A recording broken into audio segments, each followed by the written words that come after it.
Now, speaking of dead relatives, there are some people who not only believe that their dead parents in heaven can see them, okay? They honestly believe that their dead parents in heaven can help them. You've heard these people, I'm sure. They honestly somehow believe that their dead parents in heaven can intercede with God on their behalf to gain favors for the living. I come from a Catholic home. I heard this shit. They sit there in the chair with the fucking rosary and they look at you like this, you know, and they say, oh, my dad was looking out for me. He was looking out. I don't know how he got me out of that jam, but he got me out. Oh, my mom was in surgery with me. I could feel her presence in there. Yeah. Fine.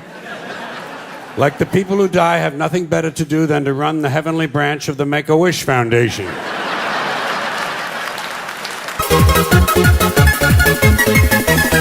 A question that involves logic. And let's say that all 4 of these now grown children also die at the same time. Just for the sake of argument. Let's say there's an explosion at Thanksgiving dinner. And these 4 die, but their children survive because they were seated at the children's table. I don't know. I'd be a lot better off if I would have studied more when I was growing up, you know? But you know where it all went wrong was the day they started the spelling bee. Because up until that day I was an idiot, but nobody else knew, you know?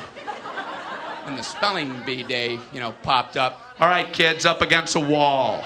It's time for public humiliation. Spell a word wrong, sit down in front of your friends.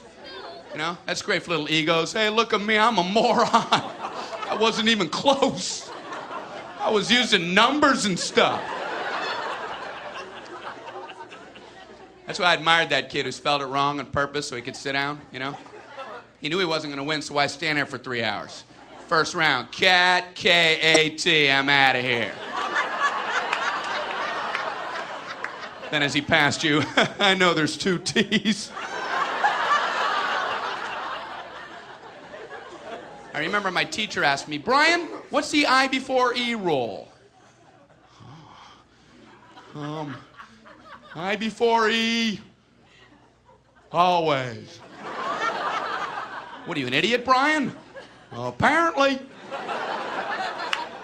So she explains it, no, Brian, it's I before E, except after C, and when sounding like A, as a neighbor in way, and on weekends and holidays, and all throughout May, and you'll always be wrong, no matter what you say. That's a hard rule. That's a rough rule.